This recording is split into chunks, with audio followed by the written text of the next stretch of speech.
The disclaimer for this video is that this is for class purposes. I am not a licensed counselor and these are not my clients. So what brings you to see me this evening?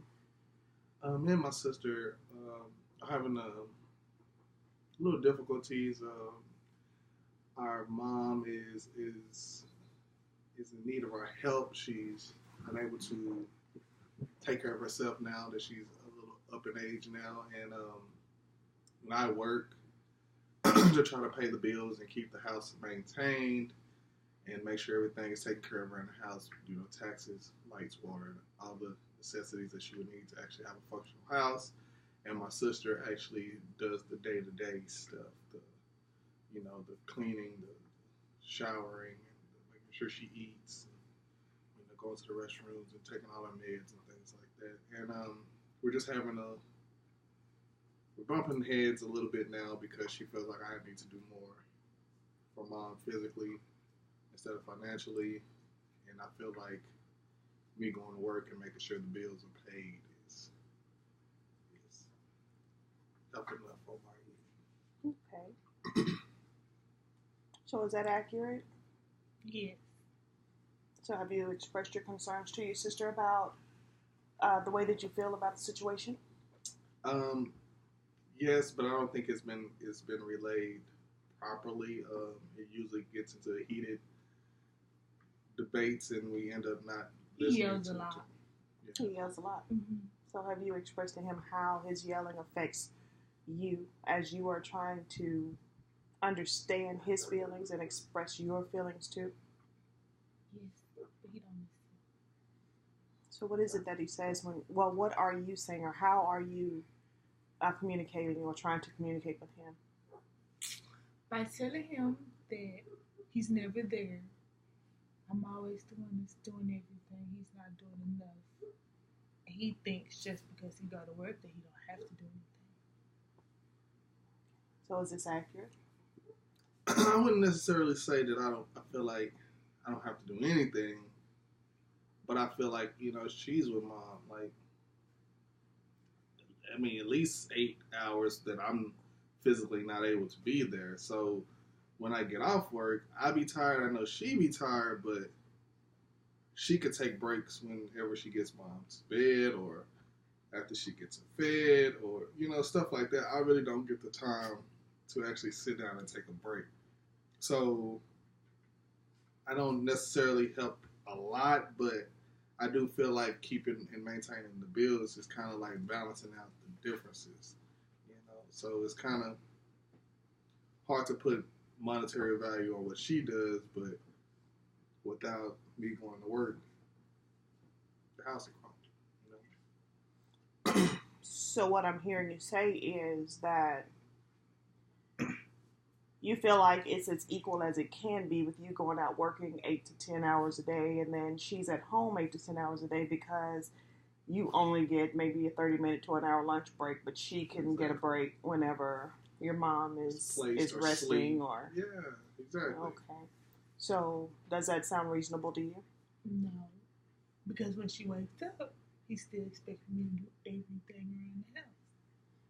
So what I'm understanding from you is, although you do get breaks whenever your mom is down or after you fed her or cleaned her up and she takes a nap, even when he's off work, then he still expects you to get up when she gets up, and he doesn't do anything but sleep. Yeah. Well, she knows where everything is, though. I'm not there to know where anything is, so I would end up having to ask her anyway, where is this? Where's mom's this? Where, and then I feel like to save that, she could just get up and do it, and it'll be done. Okay. So what I'd like for you to do for me right now is to turn your chairs facing each other.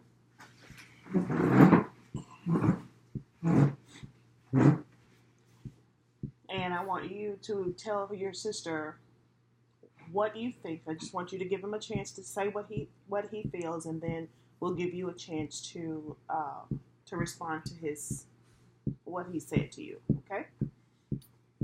I do know how important that you being what mom is, and I don't want to take away from that. And I just feel like you do such a great job at that. And with me, I work in real estate, and it's like I'm always outside. I'm working with this guy, and I never get a break. And it's just nonstop, always going. And when I come home and the house always clean, there's food already cooked, and it's relaxing, and I just want to go in the house and relax. And of course, I mean, I know it's stressful, but it's like you always handle it, so it's a little easier for me just to go and lay down and just sleep and rest and get ready for the next day. So now you are able to respond, and he will listen to what you have to say. Well, I know you be outside all the time. I know you work a lot, but I could use some help because me doing everything by myself is not easy. She needs a lot. She asks for a lot, which is not a problem, but she don't just have one kid. She has two. So does that make it a little bit easier when you give each other a chance, or is it just because you're sitting here? I think it's kind of a little bit of both. Us sitting here, I mean, of course, we're trying to be on our best behavior. It's a little more difficult when we're in a private setting at home, and it's right after work, and it makes tempers flare quicker because it's in that heat of the moment and that part of the day. So, I mean, this is a lot better communication. I mean, I never looked at it like that. Like, I just looked at it from my point of view, of course. But actually being in this setting actually helps a lot more because I'm not just fresh off of work and frustrated already, and then she's telling me I need to do more than it's just a quick comeback, snap back because of the irritation throughout the day. Okay. If it's okay, I'm going to jot down some notes so that I can, at the end, when I get ready to assign homework assignments, then it'll make it easier for me to remember everything that we're saying. Is that okay? Yes.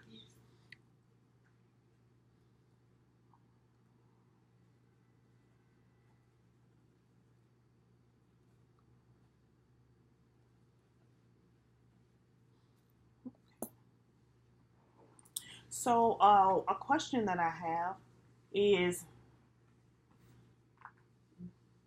do you have insurance for your mother? Yes.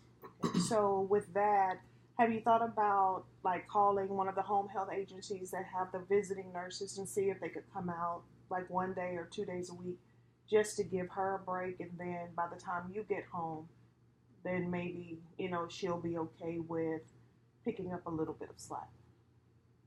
No, I never even knew they offered something like that. I just thought it was just a policy. I never.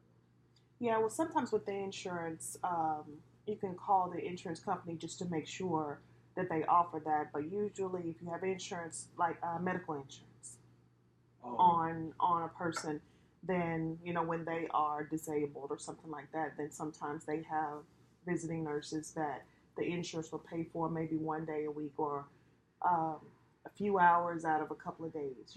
So it probably wouldn't be a full-time thing, but at least it would give you a break, and then that way, when he comes home, then maybe he can take a nap, and then you can be mama free for a minute, and then that way, when it's time for you guys to come together and communicate about what's next for mom, then it'll be easier. It'll be a little bit lighter for you to say, okay, well, mama had this at this time, and I changed her, I fed her, I turned her, or whatever, the things that you have to do for her.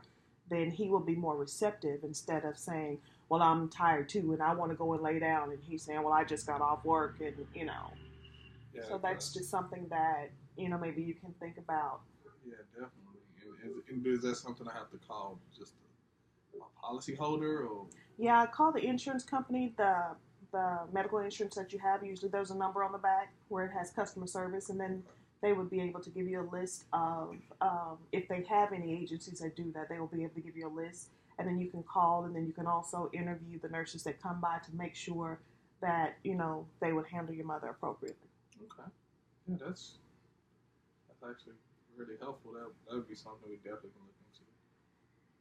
So if you could tell me,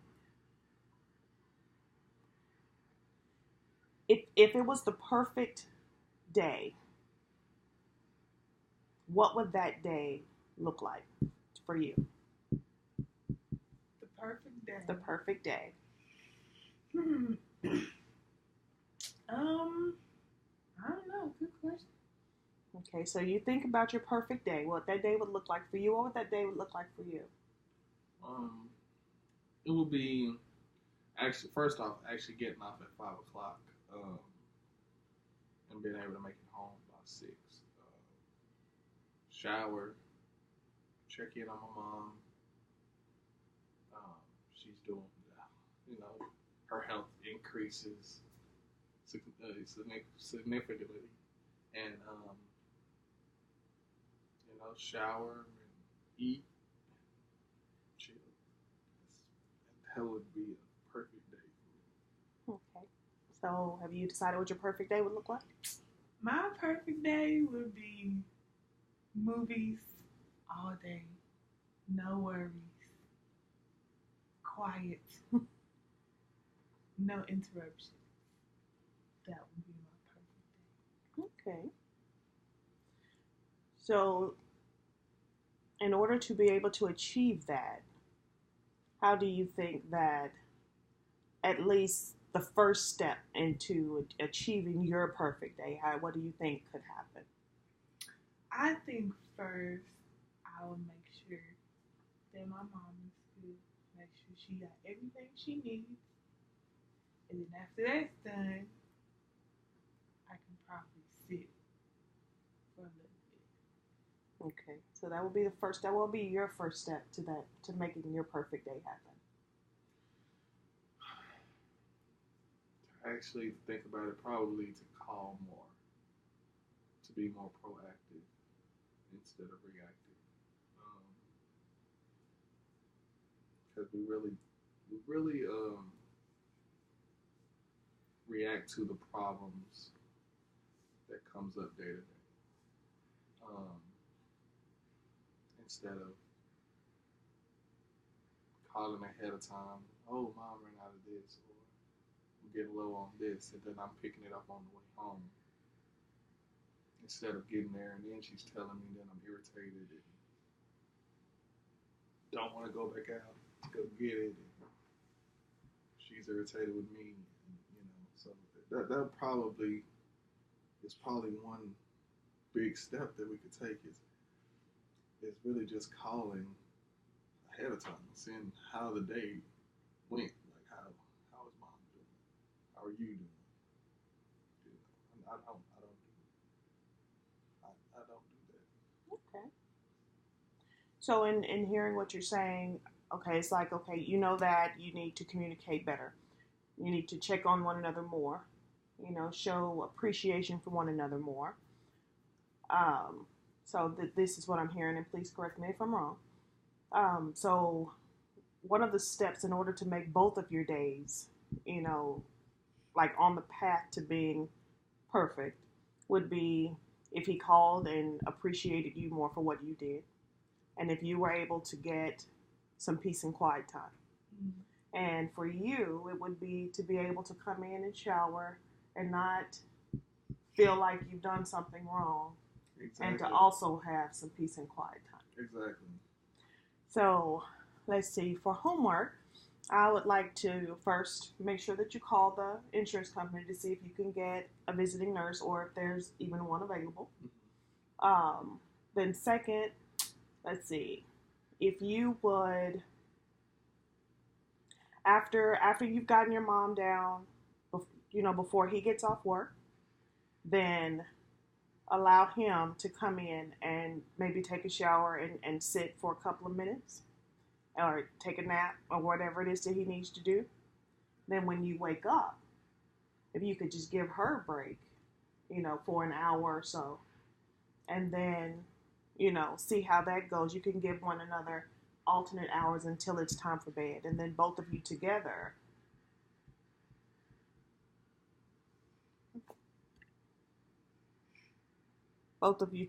can maybe go to bed about the same time or go into your respective rooms and have quiet time until both of you fall asleep. So if you could try that for homework, and then when we meet next time, we can talk about it, and you can let me know if there's a visiting nurse and what type of agreement that you come up with, and if those suggestions work. Okay. Okay, does that sound like something we can do until next time? Definitely. Sounds good to me. All right, well, I definitely thank you for coming in today, and we will pick up where we left off next week. Thank you. All right, you're welcome. All right, we'll see you soon.